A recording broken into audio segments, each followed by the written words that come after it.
upang purihin ang Diyos na banal. Gayon din ating ipagdangal si Mariang nagdulot ng kagalakan sa lahat. Turo ng Inang Birhen ay tupdin ang habilin ni Jesu Kristo. Kaya tayo ay makisalo sa banal na piging ng tayo ngayon ay nagtipon upang purihin ang Diyos na banal. Gayon din ating ipagdangal si Mariang nagdulot ng kagalakan sa lahat. Sa ngalan ng Ama at ng Anak at ng Espiritu Santo. Amen. Ang pagpapala ng ating Panginoong Hesu Kristo, ang pag-ibig ng Diyos Ama, at ang pakikipagkaisa ng Espiritu Santo naway sumainyong lahat. At sumaiyo rin. Ang misa natin ito ay para sa dakilang kapisahan ng pagsilang ni San Juan Bautista.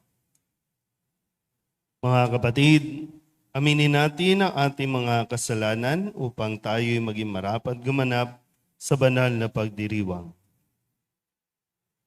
Inaamin ko sa makapangyarihang Diyos at sa inyo mga kapatid, na lubha akong nagkasala sa isip, sa salita at sa gawa, at sa aking pagkukulang. Kaya isinasamo ko sa mahal na Birhen Maria, sa lahat ng mga anghel at mga banal, at sa inyo mga kapatid, na ako'y panalangin sa Panginoong ating Diyos. Kawaan tayo ng makapangyarihang Diyos, patawarin tayo sa ating mga kasalanan at patnubayan tayo sa buhay na walang hanggan. Amen.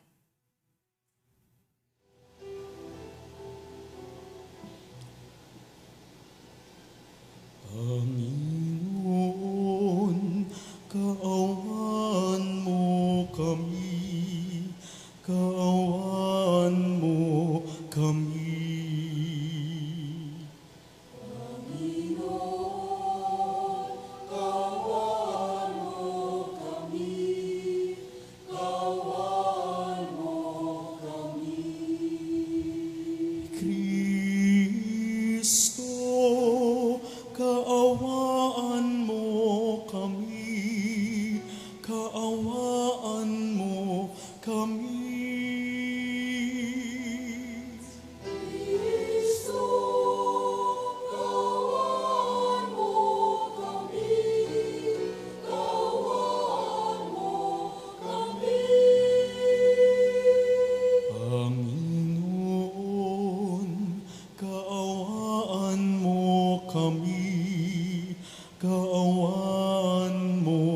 Kami.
Manalangin tayo. Ama naming makapangyarihan, itaguyod mo ang iyong angkan sa landas ng kaligtasan at sa pagsunod sa itinuro ni San Juan Bautistang nangunguna sa daan. Marating nawang walang hadlang ang kanyang ipinangaral na Panginoon naming si Jesucristo, kasama ng Espiritu Santo, magpasawalang hanggan. Amen. Magsiupo po lahat.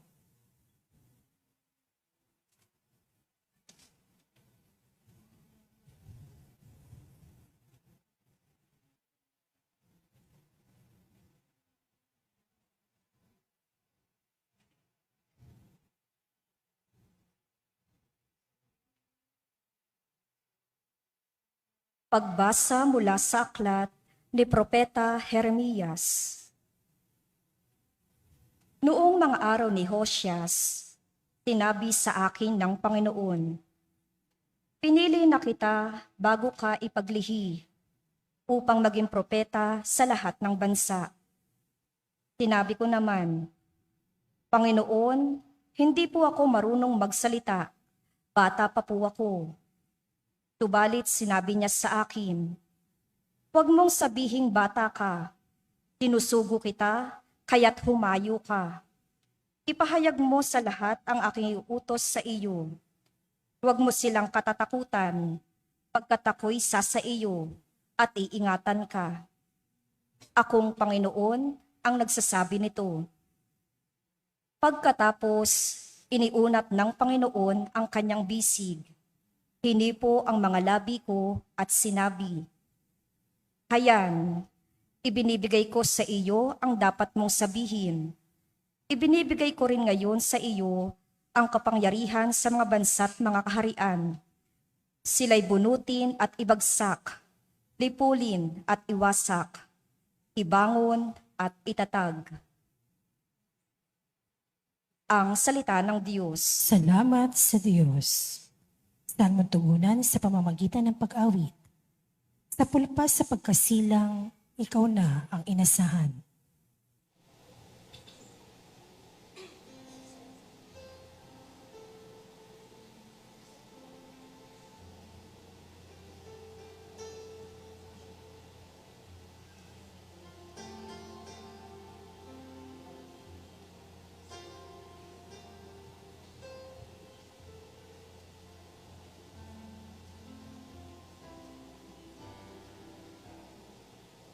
Sa pulpa,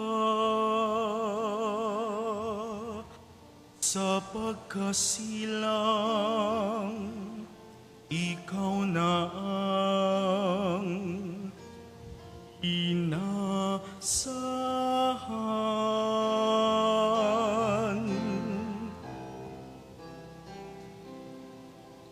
Sa pulpa, sa pagkasilang, ikaw na ang inasahan. Sa iyo lang, Panginoon, lubos akong nananalig. Huwag mo akong pabayaang mapahiya at malupi. Tulungan mo ako ngayon, yamang ikaw ay matuwid. Ako sana ay sagipin, sa daing ko ay makinig. Sa pulpa, sa pagkasilang, ikaw na ang inasahan. Ikaw nawa ang muog ko at ligtas na kakanlungan. Matatag na kublihan ko at matibay na sanggalang. sa lahat ng masama.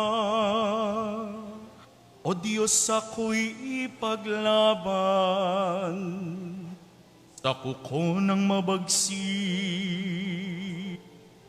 Huwag mo akong pabayaan sa pulpa, sa pagkasilang. Ikaw na ang inaasahan. Panginoon, sa iyo ko inilagak ang pag-asa. Maliit pang bata ako sa iyo'y may tiwala na. Sa simula at mula pa, wala akong inasahang mag-iingat sa sarili, kundi tanging ikaw lamang. Kaya naman ikaw poon, pupurihin araw-araw. Sa pulpa, sa pagkasilang, ikaw na ang inaasahan.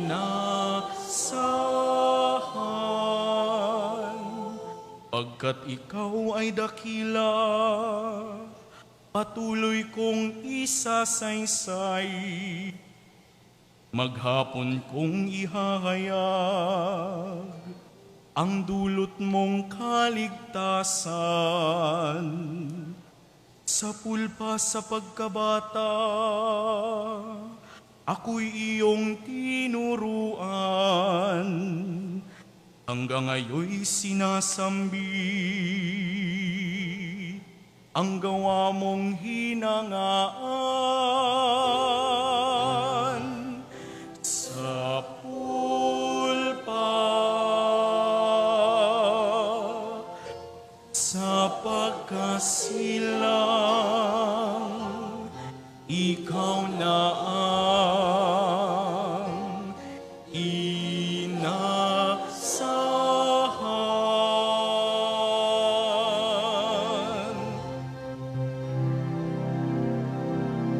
Sa pulpa, sa pagkasilang, ikaw na ang inaasahan.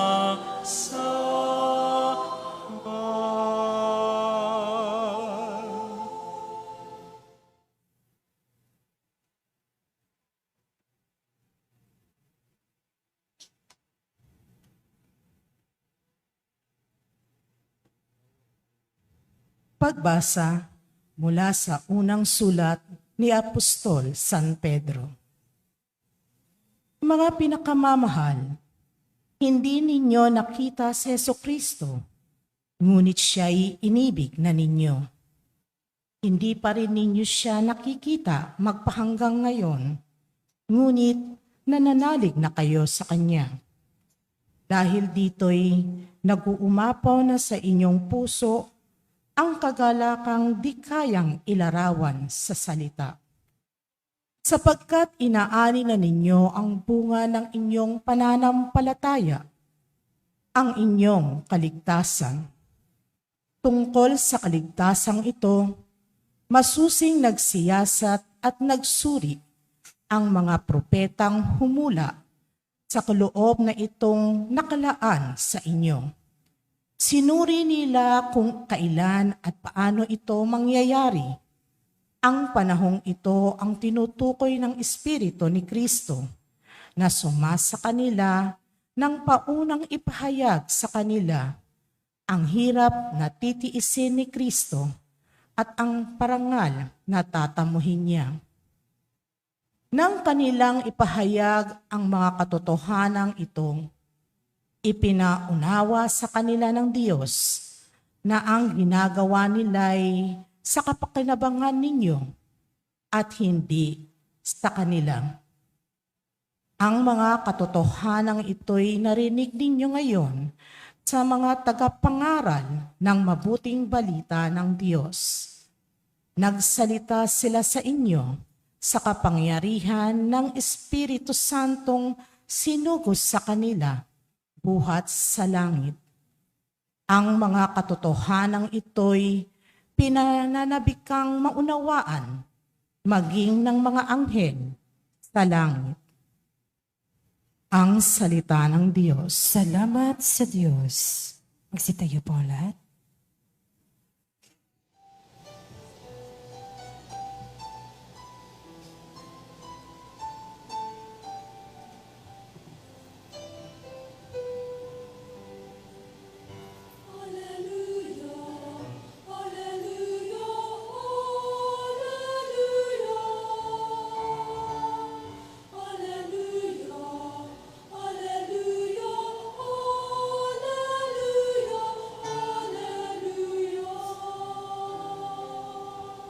Naparito si San Juan, saksi kay Jesus na ilaw,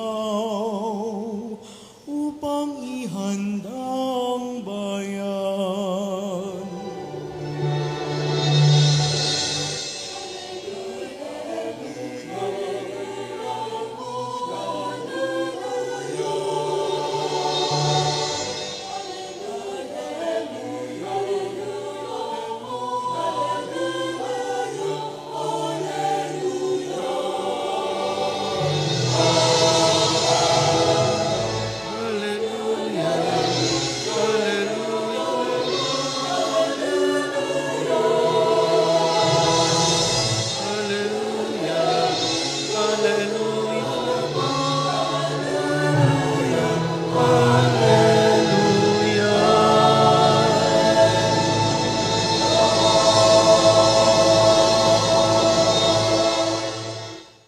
Sumainyo ang Panginoon. At sumaiyo rin.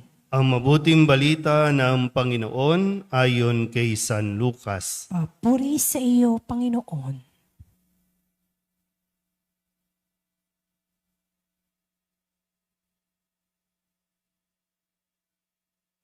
Nang si Herodes ang hari ng Judea, may isang saserdote na ang ngalay Zacarias sa pangkat ni Abias.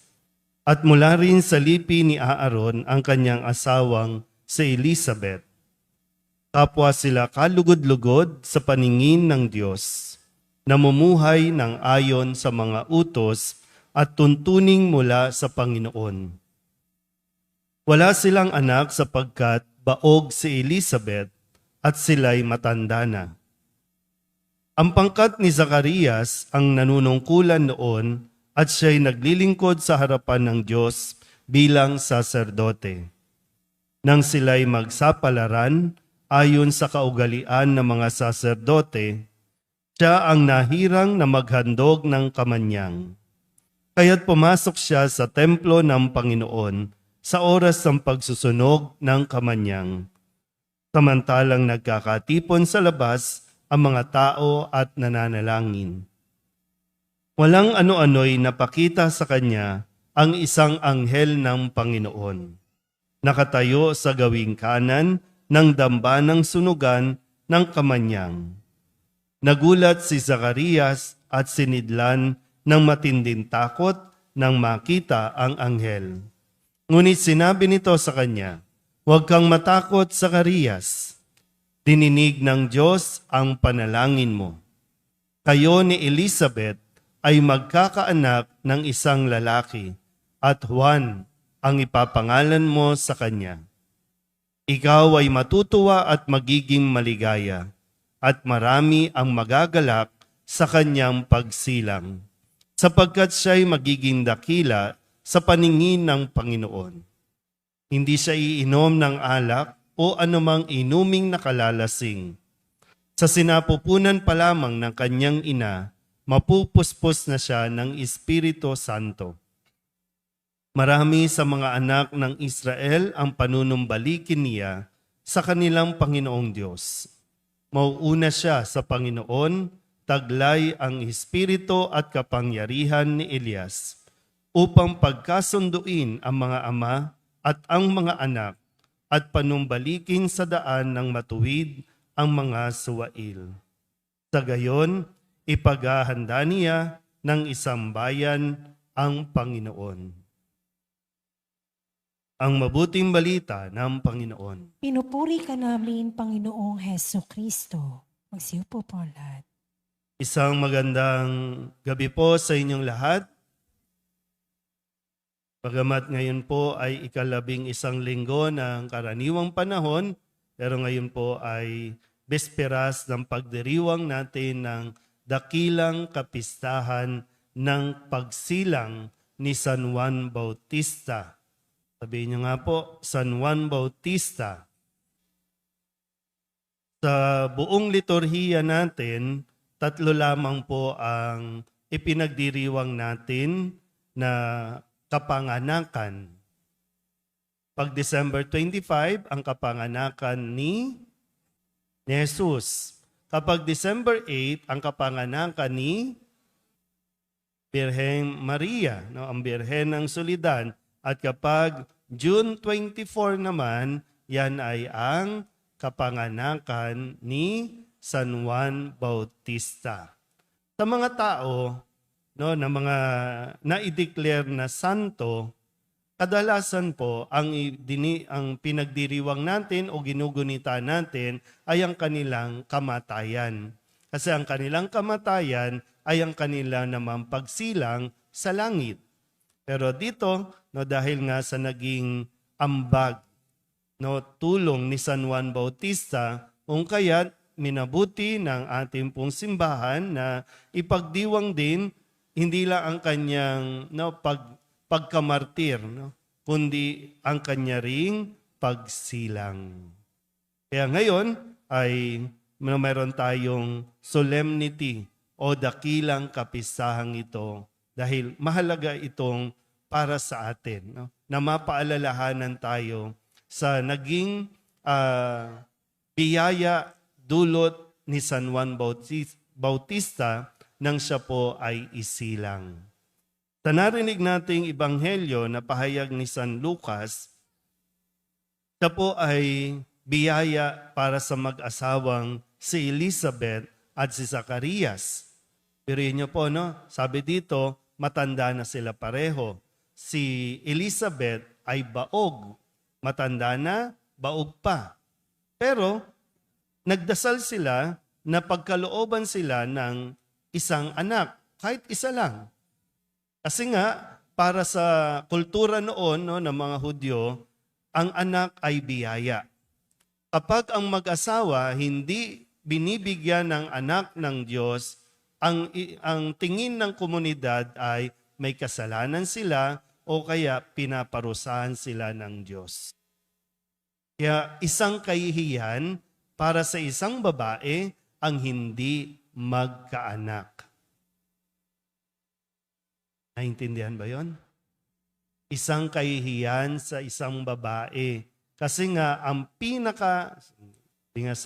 sa Miss Universe, no? Ang pinaka-essence ng isang babae ay ang mag-anak, magkaanak, para yung kanyang pagkababae ay tuluyan talagang maging kompleto, maging buo.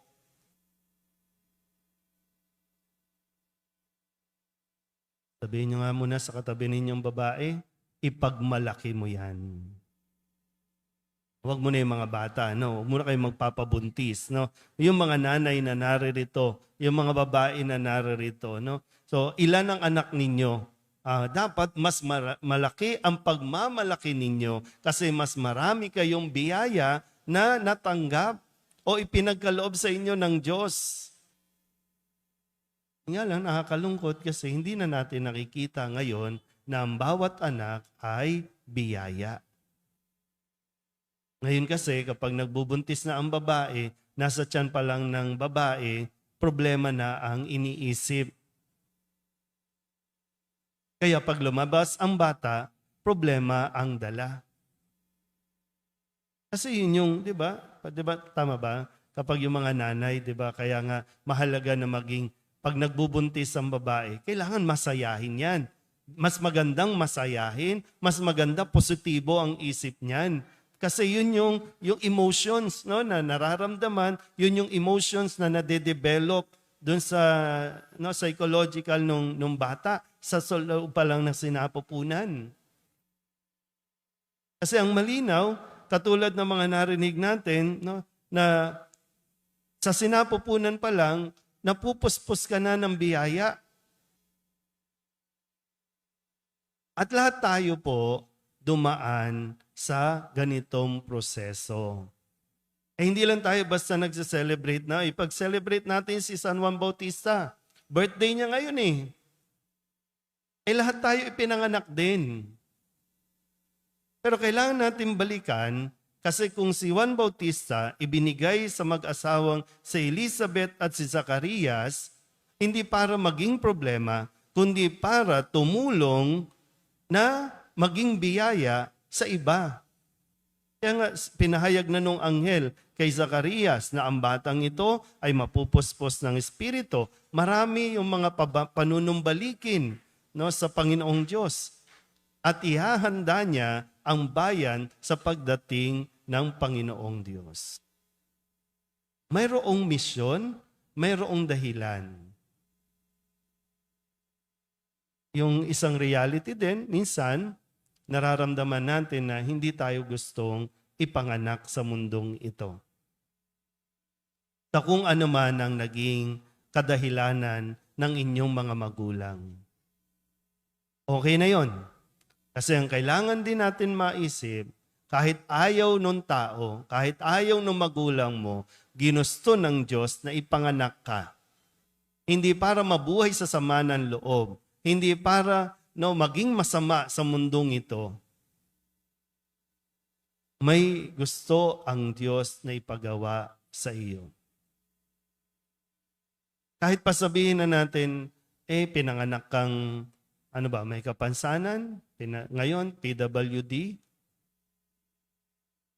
ginusto ng Diyos at gusto ng Diyos na mabuhay ka sa kung ano ang dahilan ng Diyos. Hindi ko alam, pero malalaman din natin yan sa tamang panahon. Kailangan lang talaga ng suporta mula sa mga magulang, mula sa mga tao sa paligid niya. Pero ang malinaw lang, kasi dito sa atin, maraming bata sa kalye, mga ipinanganak, pampadagdag lang ba ng populasyon? Panggulo lang ba dito para pagdating ng araw, magrarambulan dito sa kalye? Hindi yon. Sa tingin ko, hindi yon ang dahilan natin kung bakit tayo ipinanganak sa mundong ito. Hindi ko rin alam kung bakit dito tayo dinala. Bakit dito ka lumaki, dito ka pinanganak, dito ka na... Hindi ko alam. Pero... Sana makita natin yun. Pagdating ng araw, sana po maging malinaw, katulad ni San Juan Bautista. Bakit siya pinanganak? Para ipaghanda ang bayan, ihanda ang bayan sa pagdating ng Diyos. Sa inyo, sa akin, sana po, papunta na tayo doon sa direksyon kung saan tayo nais ng Diyos. Sabihin nyo nga muna sa katabi ninyo, mag-celebrate ka naman. Celebrate. Buhay yan. Buhay ka pa Ba't ayaw mo mag-celebrate? Ayaw mo magsaya? Buhay ka pa. Sayang di ba? Araw-araw. O ngayon, nagising tayo. Bukas, sana magising pa tayo. Panibagong buhay. Panibagong pagkakataon na magawa natin ang ating mga misyon. Celebrate your life. Ipagdiwang mo bawat araw. Maging masaya ka bawat araw. Kahit walang pera, pwedeng maging masaya. Yan nga yung isang sa bagay, Si San Juan Bautista, nang magkamalay na, mamulat na sa mundong ito, parang hindi niya hinangad mabuhay sa karangyaan.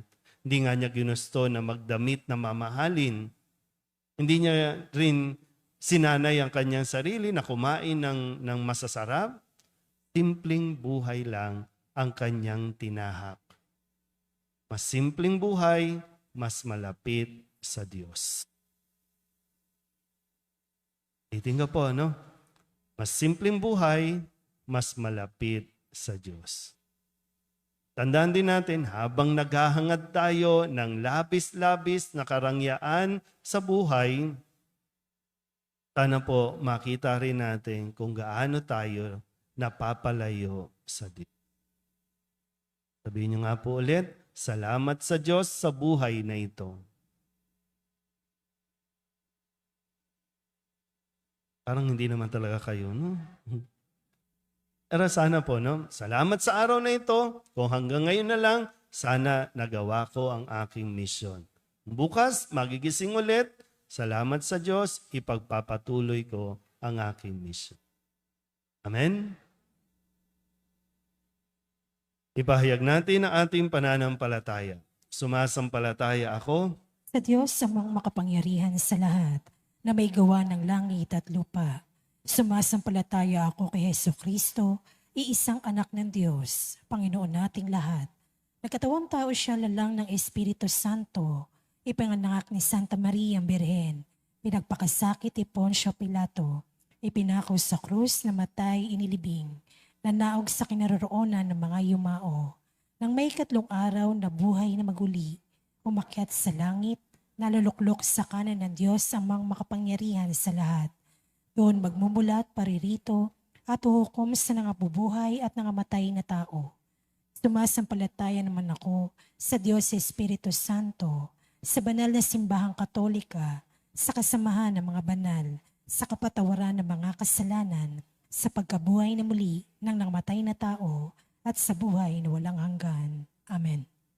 Sa unang saglit pa lamang ng kanyang buhay, tinawag na si Juan Bautista upang ipahayag ang pagdating ng liwanag sa mga bansa, ang pag-asa ng mundo. Sa kagalakan ng pagdiriwang na ito, manalangin tayo sa Diyos. O Diyos, maging mapagpala ka sa amin. O Diyos, maging mapagpala ka sa amin. Ang simbahan naway palakasin ng banal na Espiritu sa pagpapahayag ng mensahe ng kaligtasan hanggang sa dulo ng mundo. Manalangin tayo sa Panginoon. O Diyos, maging mapagpala ka sa amin. Ang mga pinuno ng mga bansa naway maging kasangkapan ng katotohanan at katarungan at akayin ng kanilang mamamayan sa daan ng kapayapaan. Manalangin tayo sa Panginoon. O Diyos, maging mapagpala ka sa amin. Tayo naway makarating kung saan tayo inaakay ng ating pananampalataya patungo sa kaligtasan ng ating kaluluwa. Manalangin tayo sa Panginoon. O Diyos, maging mapagpala ka sa amin. Ang mga dukha at nagdurusa naway magkaroon ng bagong pag-asa sa pangako ng kaluwalhatian ni Kristo. Manalangin tayo sa Panginoon. O Diyos, maging mapagpala ka sa amin. Ang mga kasalanan ng mga yumaong tapat sa Panginoon naway alisin ng kordero. Manalangin tayo sa Panginoon. O Diyos, maging mapagpala ka sa amin. Ama ng panahon at kawalang hanggan, hinahanap mo at sinasaliksik ang aming mga pangangailangan bago pa man kami humingi sa iyo. Sa tulong ni San Juan Bautista, kahabagan mo kami at dinggin ang aming mga panalangin sa pamamagitan ni Kristo na aming Panginoon. Amen. Magsiupo po ang lahat.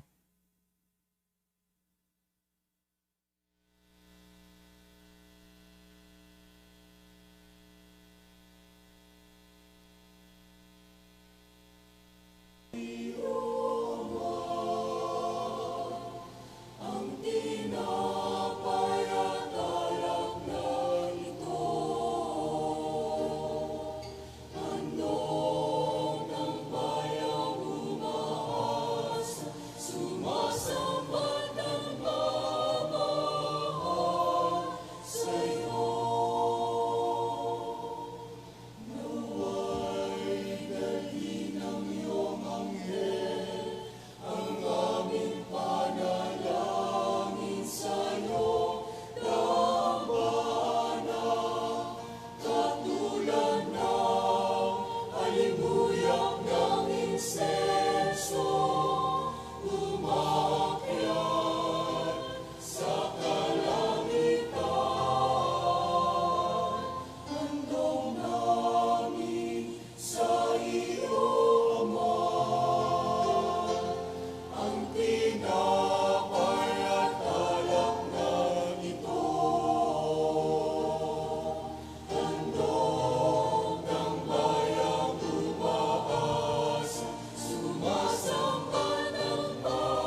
Manalangin kayo mga kapatid upang paghahain natin ang kalugdan ng Diyos Amang makapangyarihan. Tanggapin nawa ng Panginoon itong paghahain sa iyong mga kamay, sa kapurihan niya at karangalan, sa ating kapakinabangan at sa buong sambayanan niyang banal. Ama naming lumikha, tunghayan mo ang mga alay ng iyong sambayanan. Ngayong ipinagdiriwang ang dakilang kapisahan ni San Juan Bautista upang aming mapangatawanan sa aming ginagawang paglilingkod ang ginaganap namin ngayong paghahandog sa pamamagitan ni Jesucristo kasama ng Espiritu Santo magpasawalang hanggan. Amen. Tumainyo ang Panginoon. At sumaiyo rin, Itaas sa Diyos ang inyong puso at diwa. itinaas na namin sa Panginoon. Pasalamatan natin ang Panginoong ating Diyos. Marapat na siya ay pasalamatan. Ama naming makapangyarihan, tunay ngang marapat na ikaw ay aming pasalamatan sa pamamagitan ni Jesucristo na aming Panginoon. Dinadakila namin ang pagtatalaga sa pinili mo sa kanya'y manguna, ang tagapagbinyag na si San Juan Bautista. Sa lahat ng isinilang, siya'y iyong itinangi at sa ligaya ng marami, siya'y naging sanhi. Bago pa siya iluwal, kanya nang ikinagalak ang pagdating ng tagapagligtas ng lahat. Tatanang propeta ay siya lamang ang naghayag na narito ang korderong sa lahat magliligtas. Siya pa rin ang tagapagbinyag na gumanap sa nagpabanal sa tubig at nagutos magbinyag na tapat niyang pinanindigan kahit dugo niya ay dumanap. Kaya kaysa ng mga anghel na nagsisiawit ng papuri sa iyo nang walang humpay sa kalangitan, kami nagbubunyi sa iyong kadakilaan.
Ama naming banal, ikaw ang bukal ng tanang kabanalan. Kaya't sa pamamagitan ng iyong Espiritu, gawin mong banal ang kaloob na ito upang para sa aming maging katawan at dugo ng aming Panginoong Jesucristo. Bago niya pinagtiis ang kusang loob na maging handog, inawakan niya ang tinapay, pinasalamatan kaniya, pinaghati-hati niya iyon, iniabot sa kanyang mga alagad at sinabi, tanggapin ninyong lahat ito at kanin, ito ang aking katawan na ihahandog para sa inyo.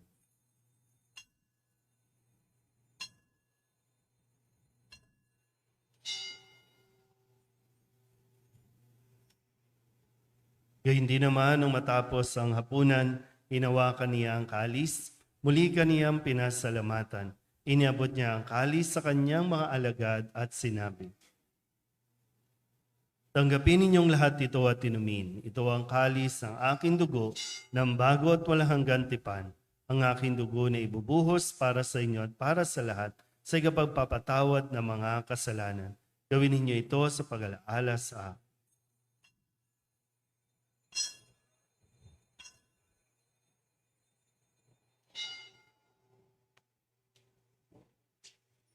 Ipagbunyi natin ang misteryo ng pananampalataya.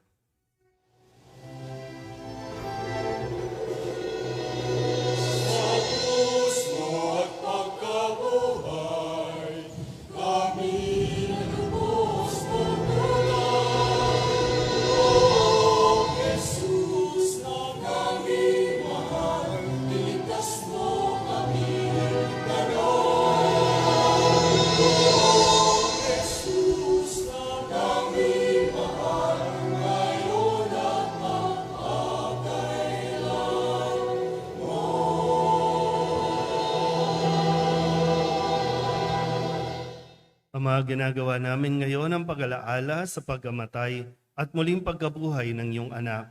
Kaya tiniaalay namin sa iyo ang tinapay na nagbibigay buhay at ang kalis na nagkakaloob ng kaligtasan. Kami napapasalamat dahil kami iyong minarapat na tumayo sa harap mo para maglingkod sa iyo. Isinasamo namin kami magsasalo-salo sa katawan at dugo ni Kristo ay mabuklod sa pagkakaisa sa pamamagitan ng Espiritu Santo. Ama, lingapin mo ang iyong simbahang laganap sa buong daigdig. Puspusin mo kami sa pag-ibig kay San Francisco na aming Papa at ni Jose na aming Obispo at ng Tanang Kaparian. Alalahanin mo rin ang mga kapatid namin na himlay na may pag-asang sila'y muling mabubuhay, gayon din ang lahat ng mga pumanaw. Kawaan mo sila at patuloyin sa iyong kaliwanagan. Kawaan mo at paghindapating kaming lahat na makasalo sa iyong buhay na walang wakas. Kaysa ng mahal na Birhen Maria na ina ng Diyos, ng kabiyak ng puso niyang sa San Jose. Kaysa ng mga apostol at ng lahat ng mga banal na namuhay dito sa daigdig na kalugod-lugod sa iyo, may pagdiwang nawa namin ang papupuri sa ikararangal mo sa pamamagitan ng iyong anak na aming Panginoong Hesukristo. Sa pamamagitan ni Kristo, kasama niya at sa Kanya, ang lahat ng parangal at papuri ay sa iyo, Diyos Amang makapangyarihan, kasama ng Espiritu Santo, magpasawalang hanggan.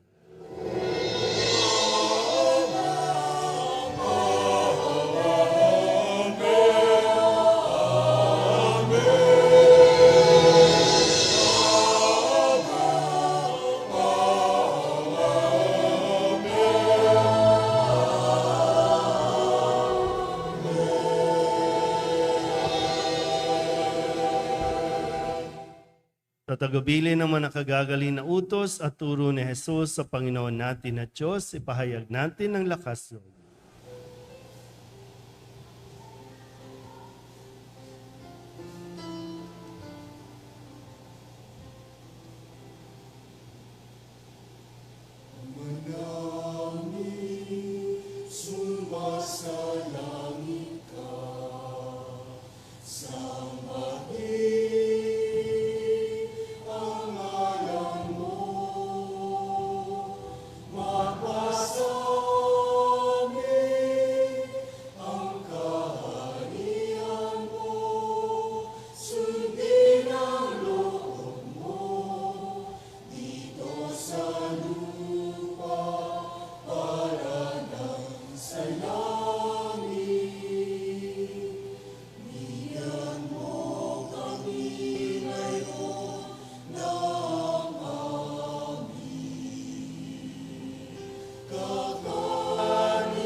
Inihiling namin kami iadya sa lahat ng masama, pagkalooban ng kapayapaan araw-araw, iligtas sa kasalanan at ilayo sa lahat ng kapahamakan, samantalang aming pinananabikan ang dakilang araw ng pagpapahayag ng tagapagligtas naming sa Hesukristo.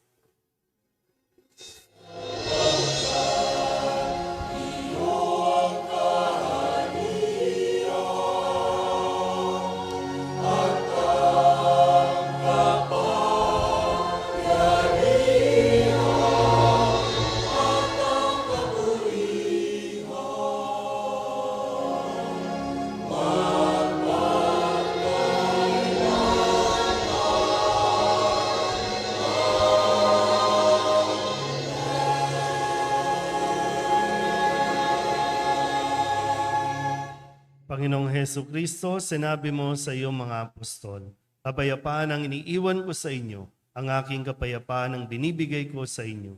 Tunghen mo ang aming pananampalataya at huwag ang aming mga pagkakasala.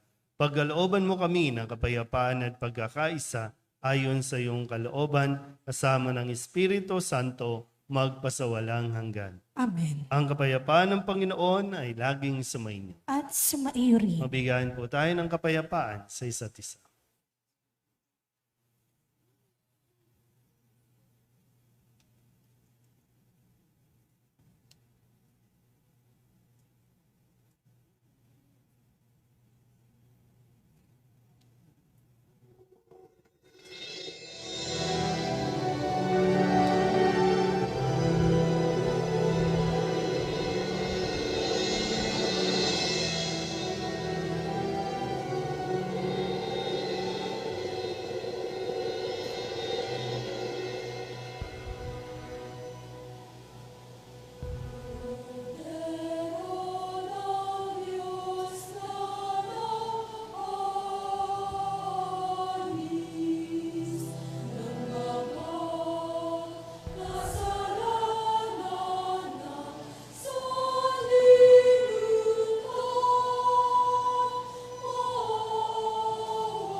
Ito ang kordero ng Diyos. Ito ang nag-aalis ng kasalanan ng sanlibutan.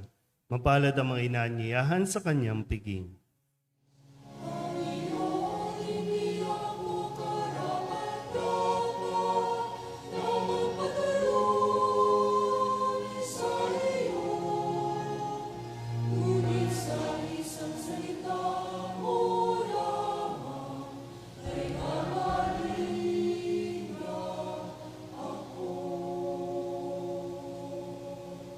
Katawan ni Kristo, Amen.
Manalangin tayo.